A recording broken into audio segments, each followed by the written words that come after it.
يا باشمهندس اللي حصل معاك؟ رحت جبت كارت المغري من ميدان العتبه ب 350. وكان عليه صور وحاجات بتاع اختي.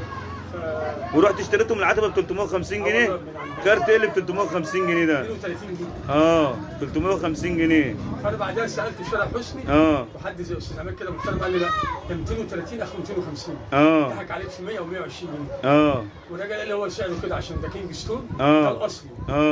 ما هو في الاصل برضه بيبقى غالي شويه. جند ستون بيبقى معاه ضمان 5 سنين. أيوة. ما علينا. طب انت ما جيتش ليه فلما قلت لك انا الكارت؟ الواحد بتاع موبايلات كده عند جامع المبنى معرفه. فالمفروض يحط لي صور وفيديوهات على الكارت المغري. عملها صح بس مسحها.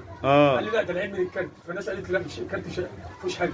طب ما انت جيتش ليه عند هو نسي او غصب عنه او استعجل او ما عرفش مسح لك الصور والفيديوهات بتاعت طب طب قول لي بقى انا دلوقتي ما جيتش ليه عند الاستاذ عماد؟ ما اعرفش والله ان انت يعني القصه دي تبعك انت ومش واردك وجيت لك من الاول امبارح بس انا ما اعرفش. الصور دي كنا عايزينها عشان بتاعت نورت يا باشا.